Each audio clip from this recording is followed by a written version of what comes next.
Native Americans in the northern wilds believed that a vengeful spirit inhabited the untamed wilderness, preying on man and beast alike. A spirit born of desperation and unspeakable sin that warped the bodies and minds of those who would succumb and drive them to feast on their kin and whatever living things they could find. They called it a Wendigo. I couldn't have been older than 10 when my father took us hunting. My father, my older brother Bradley, and me, hiking through the Yukon like actual pioneers or fur traders. Bradley taught me a lot about tracking as we hiked, pointing out tracks in the mud and snow, broken branches, disturbances in the brush. Dad taught him, and he was teaching me.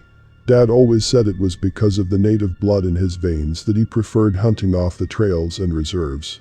Looking back, I think it might be because he just didn't feel like paying for permits. We'd made it to the lodge we were staying in just before dusk. Any later would have probably been a death sentence for us, but I was too young to realize at the time. As we sat around the fireplace eating our MREs Dad always kept in stock, I couldn't get something from the trip out of my head that I'd seen on our way up the mountain. It almost looked like a man, but something was just off. It was misshapen, twisted, unnaturally skinny, and had to be at least 8 feet tall. It let out some kind of shrill, inhuman shriek before I watched its macabre, nude form bound off into the trees. Of course, I was the only one that saw it. Bradley and Dad both heard the call, but our dad said it was just an elk. I know what elk sound like, and that definitely wasn't it. This was something predatory, something guttural. My life wasn't the same after that trip. When we got home, I was absolutely consumed with what I'd seen. I even took to calling them Wendies, affectionately. Every piece of media related to the legend, every historical documentation, every book, movie, there's very little I didn't study extensively. When I got a little older, I even joined a message board for cryptid sightings, but results were a lot less than I hoped to find. Crackpots and lunatics raving about Bigfoot and chupacabra and bog beasts. Anyone who claimed to see a Wendigo was completely off their gourd, or their notes didn't line up. I knew I wasn't crazy, I knew what I saw. Eventually I even moved to the Yukon after I graduated, taking up residence in a cabin, and working as a dispatcher for a bobcat rental service. I knew that I could be the one to find a real Wendigo and reveal it to the world. That was 30 years ago. The bobcats are gone, but I'm still here. Just me, on the mountain range, in my cabin. At least I can say I became quite the hunter, or else I'd have died years ago.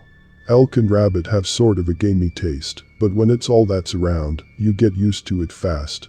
I occasionally run into people at a trading stand located a couple of hours east, but that's usually the extent of my interactions with other people face to face, if hunters don't frequent the lodges that year.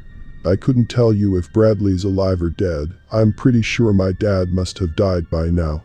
Maybe that's why things went the way they did, but it had to happen. I had to be right. Had to be. What comes next, I need you to not judge me for. To someone removed from the situation, what follows is going to sound cruel, if not particularly gruesome. I'll admit it's never something I would have imagined myself doing when I was younger. Then again, I didn't think I'd do a lot of things. Always wanted to be a zoologist. I guess I still kind of am. Instead of a wife and a house, I had a cabin over an old storm cellar, and a monster I hadn't seen for nearly 40 years. One could say that time sort of ravaged me, or drove me insane, and maybe it did. Maybe it did, but it doesn't change what happened last spring. There was an early thaw last winter that gave way to a freak blizzard in, what the hell was it? I want to say early May. I have trouble keeping track of the months sometimes. It's all seasons to me. Anyway, this wasn't the usual snowstorm. I've seen plenty on the range, but this was something else. This was something almost biblical. High winds, whiteout conditions, dangerously low temperatures. I was fine on supplies for months and set to wait it out in the relative comfort of the cabin, until I heard the darndest thing. A chirp on my outside motion sensors. How these people found me, I have no idea. Half frozen to death, damn near breaking my door down. A man, a woman, 2 teenagers, all huddled in the snow. They didn't look well equipped at all for the white hell that was raining down on them, so I didn't really hesitate to bring them inside. My French isn't great, but I was able to gather that they were a family from Quebec that was doing some sightseeing, and got caught off guard by the storm. They'd lost their way trying to navigate back to their camper and damn near died before they saw the lights through my windows. They were mostly grateful to get in somewhere warm and lucky enough to find someone willing to share some food. Father Renard, Mother Janine, 13-year-old Benoit, and 15-year-old Gwen. They were all nice enough, happy to be alive. It got pretty clear that they were going to have to stay for a spell until the storm died down and they'd be able to navigate back, but Renard was able to show me on a map where they were trying to get to. Turns out they were way off. After the storm broke, I'd be able to lead them the several kilometers down to their campsite, but they'd have to at least stay the night. There wasn't much room in the main cabin, but I had a few army cots sitting around, and there was plenty of room in the cellar, so I had Renard and Benoit help me move a few things up into the storage closet and set them up down there. As I closed the hatch to give my guests some privacy, I got to thinking. In Wendigo legends, there's always something that causes the creature to come into being. Sometimes it's a curse, or they're born, or it's like a possession thing. But the most common source I've seen has always been one particularly gruesome thing, the act of cannibalism. Man eating man, the most horrific abomination man could think of. Here I was, in a remote suffering wasn't something I wanted to cause, but it was going to have to happen. They were going to have to be desperate. Desperate enough for the unthinkable. Just before dawn, I threw a bucket down the steps, reclosed the hatch, and locked it down with an old tire chain and a padlock. I could hear them through the floor, confused and startled. Janine made her way up the steps and discovered the hatch wouldn't move. From what I was able to hear, there was the sound of confusion giving way to anxiety. Renard came to the top and gave the hatch quite a shove, only to discover the chain. They did their best to yell and speak to me, and I just kept acting like I couldn't understand them. After all, I don't really speak much French. They must have thought I was crazy at first. I need to make it known that I don't take pleasure in what had to happen, but there's not undoing what happened. I tried to make the situation as pleasant as possible, given the circumstances. The bucket was for whatever bathroom needs they had, and I was still feeding them, just not very much. They were on a liquid diet, all water and smoothies I'd make. From what I understood, it took around 3 weeks with no actual food for starvation to kill a person. Really, I was hoping it wouldn't take that long for one of them to give in and partake, but we had all the time in the world. Eventually, a search party would go looking for them, but we were far enough away from where they would look for them that we wouldn't be disturbed. I thought that the worst part was going to be the screaming, but that mostly stopped by the 3rd day. No, the worst part I felt was the waiting.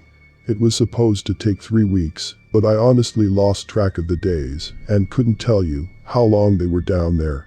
I don't know if I'd forgotten a stash of food down there or if they were rationing, but they were holding on. Waiting on anything for weeks on end is torture, but waiting for people to die and eat each other, that's a whole other animal. One morning, I accidentally found a way to expedite the process a bit. I popped the hatch up a bit to roll their fluids down, and Benoit's arm grabbed my pant leg and damn near gave me a heart attack. I'm not exactly sure what he was planning, but he was holding on as tight as his malnourished arm could hold. With my other foot, I stomped down on the hatch a good 2 or 3 times, breaking the boy's arm. He finally pulled it back in, and I could hear him screaming in agony after falling back down the stairs. The sound of his arm breaking under my foot was absolutely stomach-turning, and I had to turn up some music just to drown out his screams. His parents pled with me for medical attention, but there wasn't anything I could do. If they got out, the experiment would be ruined. It wasn't long at all before Benoit's injury became infected. He was a tough kid and held on for as long as he could, but nature took its course. When I heard Janine wailing one night, I knew he was gone. I figured he would be the main course, so to speak, and resolved to cut off their rations until they finally ate him, but then the smell kicked in a couple of days after he passed. It was absolutely putrid coming through the floorboards, and I had to dispose of him. I just couldn't handle the smell. I made my way down the steps with my hunting rifle and ordered the family to the wall. They were definitely thinning, but they were holding on. When I realized I wasn't going to be able to drag the boy's body up the stairs by myself, I had to enlist Renard's help. One thing I'll say is that I absolutely respect Renard. That could not have been an easy thing to do, but he did it for his family. We managed to get the body up the stairs and out the door when he decided to try something stupid. Renard threw a punch that caught me across the jaw, but the force sent him stumbling over. I assume it was the last of his energy going into that punch. When he struggled to his feet to swing at me again, I smashed him in the head with the butt of my rifle. It must have been too hard of a strike, because he immediately went down and started convulsing, with his feet twitching and feebly kicking around in the snow. I'd fucked this man up beyond what I could repair at this point, and did the only merciful thing, shooting him in the head. As I stood in front of my cabin, surrounded by melting snow and 2 dead captives, another idea crossed my mind. When my dad took my brother and me hunting, he insisted that we did our part in every step of our kill, from tracking and stalking, to the actual killing, all the way to field dressing and processing. I discovered really quickly that processing a human being isn't that much different from a deer or any other big game. Less fur, different proportions, but the process and a lot of the cuts are the same. I was hesitant about taking anything from Benoit, since his infection had obviously killed him, and I didn't know how it would affect the meat. Couldn't exactly risk the girls getting sick and dying. Fortunately, Renard still had some usable meat in him, despite being emaciated. I was able to get a few decent slices out of him, and then I got to work in the kitchen. Another day and a half passed, before I peered down the hatch, and laid out 2 bowls of stew. Gwen was clearly starving, and nearly ate it before Janine smacked it from her hand, knowing immediately something was wrong. She demanded to know where her husband was, but of course, that was between me and him. After that, there was no more water or smoothies, just day after day of stew set on the top step. 4 days passed before hunger finally took over, and Janine stopped resisting Gwen's desire to put anything in her stomach. I don't know if Gwen just didn't know she was eating her father, or if she just didn't care at that point. Initially, I was disappointed to see that all Gwen had seemed to develop was a stomach bug, vomiting violently into their shit bucket. I was starting to lose hope. Had I wasted my life jazzing a ghost story? Had I abducted and terrorized a family for nothing? These thoughts tortured me the entire day, until I started hearing what sounded like Gwen having a seizure in the cellar. The thumping and flopping gave way to some strange animalistic growling, with Janine weakly trying to comfort her daughter. The next morning, it happened. I finally heard it. The sound I'd waited my whole life to hear again. The shriek of a Wendigo. I opened the hatch and investigated to see Gwen, or what used to be Gwen, nude, hunched over her mother's corpse, tearing pieces of the abdomen out and mindlessly eating them. Her body was warped, nearly skeletal, as she used her newly developed claws to tear chunks of flesh from Janine. Her head snapped in my direction with an unnatural quickness, shedding clumps of hair with each twitch.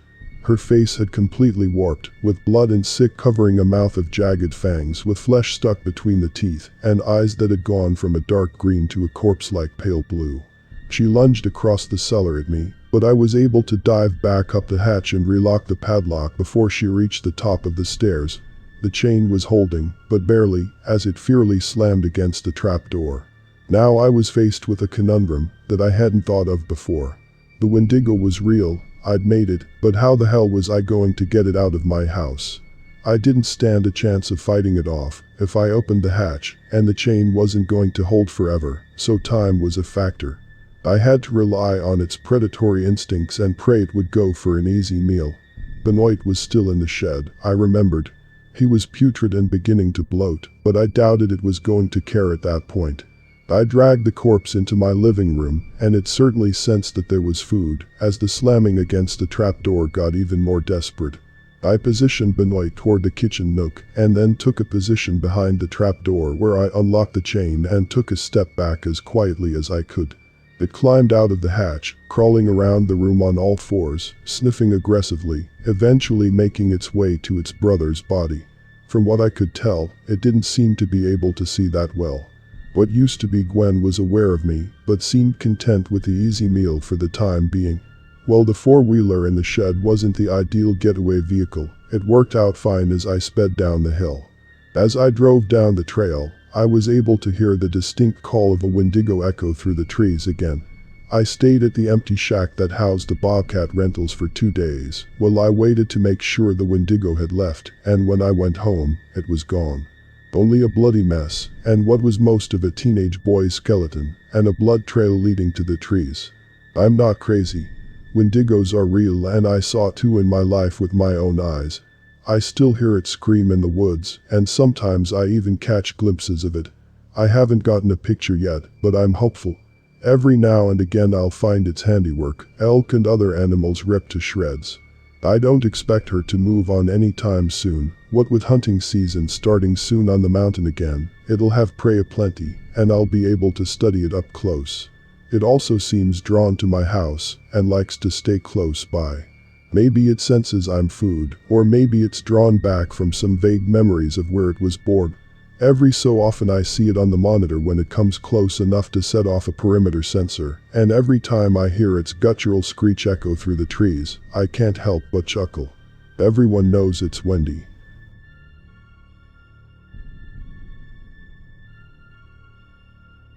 I was saved from a skinwalker. For about a year and a half I 22 male dated my ex 23 male who was Native American, specifically Navajo. Our relationship got serious enough that we introduced each other to our parents. He and his family lived close to our college, so I would go over there quite frequently for dinner or just to visit. During spring break his parents invited me to come with them to a log cabin they and their extended family had rented for a weekend. I accepted and honestly got kind of excited as I felt like my BF and I were moving up in our relationship. I also could count the number of family vacations I had taken growing up on one hand, so there was that. The night before we drove to the cabin my BF's parents invited me over for dinner, and after they sat me down to talk to me about the next couple days.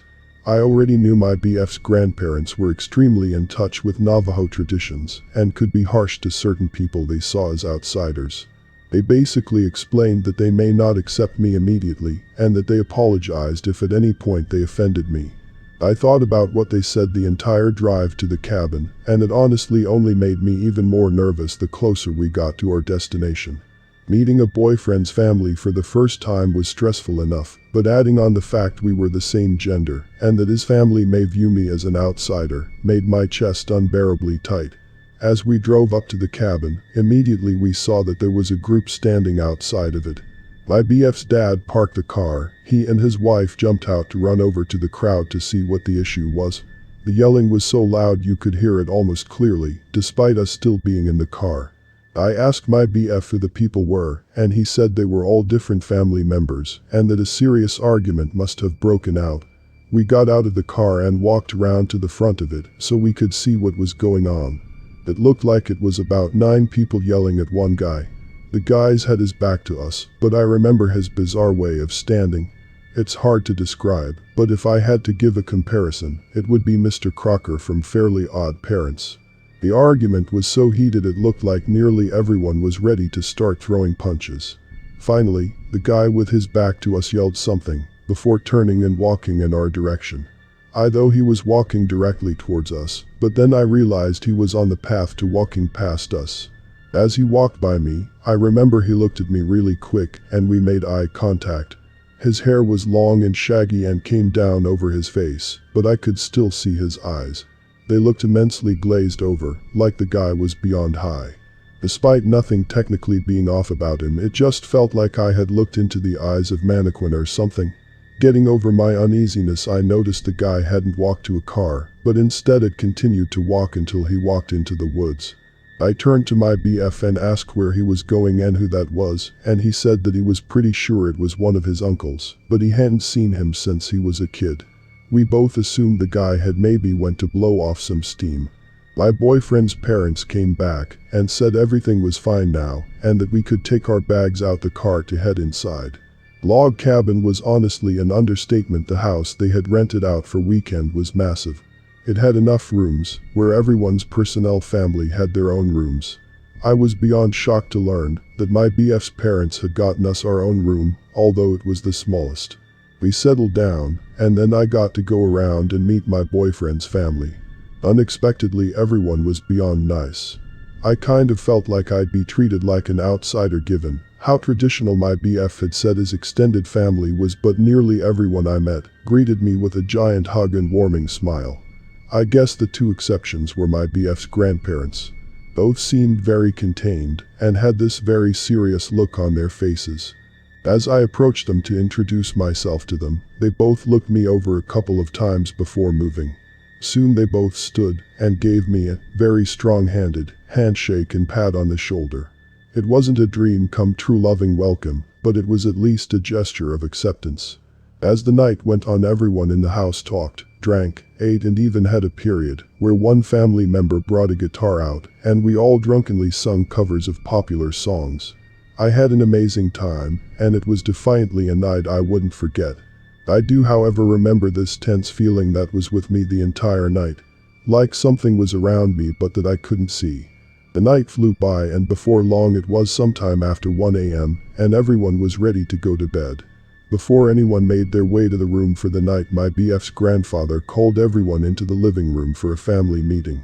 I figured I was a guest, so that included me, but before I was able to grab a seat, several male family members told me I wasn't allowed to be here for this, and that I had to go upstairs. I was kind of disheartened by this, but I made my way up to my room. To be fair, I wasn't alone, as the Caucasian wife of some member of the family was also not allowed to sit in on the meeting. I went upstairs, showered, and went to my room to mess around on my phone until my boyfriend came upstairs. While I waited, I got a sudden surge of anxiety. I don't know where it came from, but my heart just started racing, and it felt like I was about to cry. It lasted for only a minute or so, but freaked me out big time. After it ended, I sat there confused and slightly shaking. My BF walked in, and seeing him settled me down. I didn't feel the need to mention it to him as he defiantly laughed at me. He showered, we talked for a bit about the day, we did what a couple tends to do when in bed at night, then we both went to sleep. That night I shot up out of my sleep. I wasn't having a nightmare, I wasn't even having a dream. Suddenly I was awake and vaulted out of bed. Standing there, I was confused as hell as to why my body had jolted itself awake. I thought maybe my BF had kicked the shit out of me or suddenly snatched all the covers, but when I looked down at him, he was calmly snoring with my side of the covers thrown over him from me vaulting awake. I looked at the clock, and it read 4:10. I was kind of freaked out by my weird wake-up, but I realized I had to pee, so I threw on my t-shirt and shorts and left our room to make my way to the bathroom at the end of the hall. After doing my business, I walked out of the bathroom and into the hallway. The bathroom was at the end of the hallway and sat next to a window. I stopped at the window to take in the nighttime scenery. I looked at the moon casting light over the family's parked cars. What stole my attention away from the cars was a figure moving among the crowd of vehicles. I couldn't tell what it was, but I just watched as it walked up and down the rows of cars. I figured it was someone maybe looking for their car in the darkness of the night, but as my eyes adjusted, the figure clearly wasn't walking like a person. It looked like a black dog or wolf or something four-legged. We were in a heavily wooded area, so I figured it wasn't abnormal for wildlife to wander close to the house. But then the figure stood up. It didn't stand, wobble around, then plant its front legs on the ground. It stood and continued moving through the rows of cars. I watched as the thing walked with a stiff gait around the vehicles before it just stopped to face the house. The darkness seemed to coat the creature, as I couldn't make out any of its features other than its outline. Then it simply looked up at me. Not in the sky or up at the house, but at me. I couldn't see its face, but I knew it was looking at me directly. From its dark form I saw two small white dots on its head. Just two pinpoint-like dots that stared at me from outside. I don't know how long we stared at each other, but what I do know was that before I knew it, I was walking downstairs and to the front door. I just moved, no reason or want to, but my body was suddenly in motion. As I unlocked the front door, an iron-like hand grabbed my wrist so hard it hurt. I looked over and saw my BF's granddad standing there staring at me with a look that I'll never forget. He didn't say anything, he just relocked the door and turned me to face him. I saw him play something against the door before he pulled out something from his pocket with a light. He lit it and circled it around my head, saying something under his breath. I remember being utterly confused but just completely submissive to whatever was going on. As he finished, he used his fingers to put out whatever he lit and told me to go back upstairs. Slowly I moved back towards the stairs, but as I turned around, I saw him pick up what I realized was a shotgun from off the doorframe. I walked upstairs and stopped before entering my room. I looked at the window and didn't even have to walk over to it to know that that thing was still out there. I laid back in bed, and after about 30 minutes of ceiling watching I went back to sleep. It was easily the worst sleep I'd ever gotten. I had what felt like 24 hours worth of nightmares that was just me running from something. I was running in slow motion and could hear something fast running after me. Right as I heard it get to me, the dream would restart. I woke up later that morning around 10 a.m. or so and saw my BF was covered in sweat as he slept. He never sweated while he slept, and the room was a cool 64 degrees, so I found it disturbing. I literally had to shake him for about 5 minutes before he woke up. At first, he just dreamily stared straight ahead before he registered I was looking over him.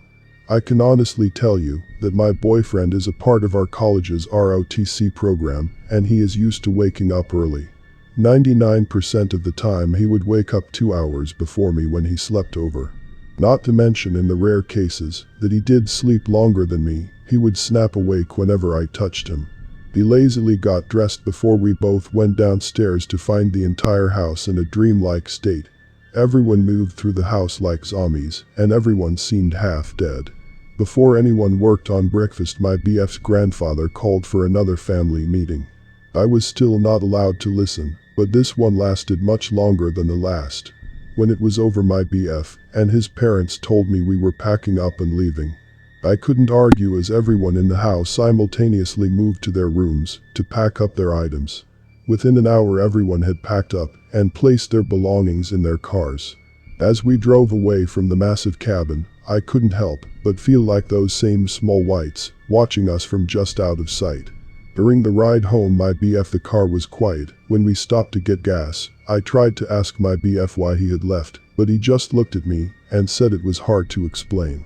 Even after they dropped me back off at my campus apartment, I wondered if the reason the trip had been cancelled was because of the figure I had seen that night, as well as the dreamlike state everyone had woken up in.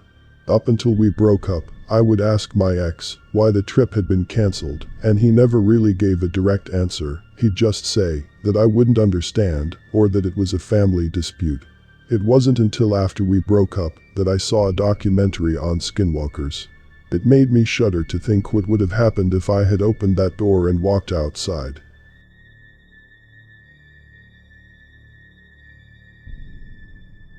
There's a skinwalker in my neighborhood. I had heard of skinwalkers before, but always just assumed they were the Native American version of werewolves, so I never gave them much thought. Until last week, when one of the co-workers at my new job told me that they were his most feared folklore creatures. He's originally from Utah, so that makes sense. He suggested some YouTube videos to watch on the subject, and after work that night I binged about 4 or 5 of the videos. I totally understand his stance on them now. I live in rural South Carolina, so to be completely honest, I wasn't too worried about the possibility of running into one. My co-worker told me that they're basically a Midwestern thing. I'd be more worried about Wendigos if I were you. He joked the day after I watched the videos. We had a good chat about skinwalkers and Wendigos during our shift, and just reveled in the creepiness of them. I mentioned how one of the tales said that the more you talk about skinwalkers, the more they're drawn to you, and he made sarcastic ghost noises to keep the mood light. At night I showed the videos to my fiancée. She was way more creeped out than I was. I became kind of obsessed. I love scary things, and couldn't help but watch every video I came across. I discussed skinwalkers with my other horror enthusiast friends, looked up skinwalker art, read true skinwalker stories on Reddit, just dove headfirst into all things skinwalker. This went on for a few days until I started feeling a little burned out on the subject. I live in a fairly nice neighborhood where all the houses are on one side of the street. On the other side is property that used to belong to the local elementary school. The building is on the next street over, so basically it was like the school's backyard or whatever. The school shut down about 30 or 40 years ago, and the county just let nature reclaim the. So directly across from my house is an old chain link fence and just overgrown woods. 2 nights ago, while I was smoking a cigarette, I heard leaves rustling across the street. I didn't bother looking up from my phone. I live across from woods. It was probably a deer. The rustling stopped, then started again, and it sounded like whatever was over there was running back and forth along the fence line, panting like a dog. This caught my attention. There had been a few rabies cases in my town 2 months back, so a strange dog running around in the middle of the night was definitely something I'd want to keep an eye on. I look up from my phone in the direction of the sounds and they just stop. It was like the thing knew I noticed it. I strained my eyes trying to see what it was, but it was obscured by the overgrowth. I didn't look away, must have stared at the spot for at least a minute. It didn't make another sound, didn't move again, so I knew it was still there. A chill ran down my spine, and I began thinking of every Skinwalker video I had watched over the last week, and I felt sick to my stomach. I quickly put out my cigarette and went inside. The next morning, I took my dog out for a short walk. She's a pug zoo named Honey and is like my child. Me and my fiance taught her that pee-pee-po-po means it's time to go outside to potty. It's the cutest thing. Anyway, this particular morning I take her out to the front yard to do her business. She pees and then walks around sniffing for about 5 minutes before walking to the side of the street and sitting down. She's never done this before, so I was a little annoyed. I tugged on her leash lightly and tried to coax her back toward the house. "Come on, honey. Got to po-po." She didn't budge. This dog could be stubborn sometimes, but this was something else. She tugged back against the leash and just stared across the street, sniffing the air occasionally. It was then that I realized she was staring at the exact spot that I heard the thing the night before. I got goosebumps, and I quickly picked her up and began walking back to the house. As I got closer, I noticed something on the ground by my front steps. It was one of the Halloween decorations my fiancé had hung up on our house.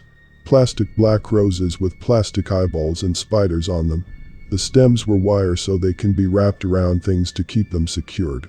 This flower was torn apart. Something had come onto my porch, taken down the flower, and torn it apart, leaving it lying in front of my steps. I picked up the flower and threw it away.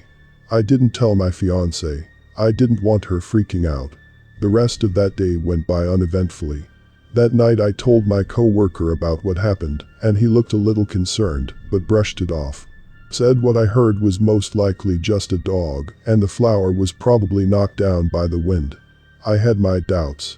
As I was walking to my door after getting home from work last night, I heard that same panting as the night before, and the clicking of claws against asphalt. I turned quickly to see a dog that looked like a brown mangy bull terrier hauling ass down my street. The street is probably about 40 feet away from my front porch, so I couldn't get a great look at it, but I could tell it was only running on 3 legs because one looked mangled. It turned quickly and darted into the tree line across the street through a part of the fence that had been pulled back.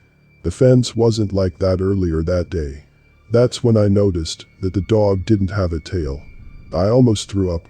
Skinwalker legends say that when they take the form of an animal, they never have tails. I tried to rationalize it to myself. Maybe it just had a stub tail that I missed because it was running. I immediately went inside. My fiancée was sitting on the couch petting Honey.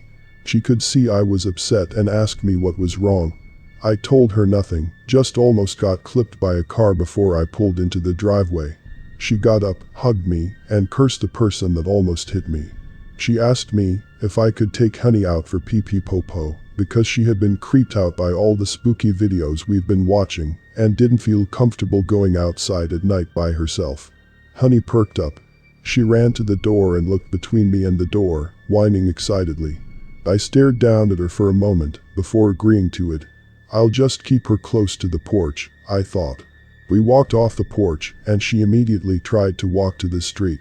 I tugged on the leash and she tugged back. She eventually moseyed to the edge of the porch and peed. After, she began walking around sniffing. I told her the usual line. "Come on, honey. Gotta poo-poo." She huffed at me, sniffed around some more, and eventually started pooping. I was on edge the entire time we were outside, but being around her helped calm me down a little. Then I heard it from across the street. "Come on, honey. My voice, in the exact same tone and inflection as I had just said it. It sounded staticky, like an old radio broadcast. But it was definitely my voice. Honey stopped what she was doing and stood alert. She looked over to me and cocked her head. "Come on, honey. Gotta po-po." Again, my voice called from across the street. Honey began whining, looking from me to the woods across the street. I picked her up and began backing up to the steps, not taking my eyes off the part of the fence that had been pulled back. "Honey, come." The voice sounded firm now, like it was getting aggravated. Honey squirmed in my arms, whining. I didn't know if she was trying to get out to go to the voice or to run inside, but I wasn't taking any chances. I turned and bolted up the steps and to the door. As I walked inside, I turned one last time to look across the street. There, standing in the part of the fence that was pulled back, was the dog. Its eyes were glowing a dull orange, and it had its teeth bared. The face was all wrong, like someone had taken a distortion tool and just dragged around random features. Once again, I didn't tell my fiancée. Stupid horror movie cliché shit, I know. But I really don't want her losing her shit. I just told her there's a strange dog running around the neighborhood, so to not take Honey out at night.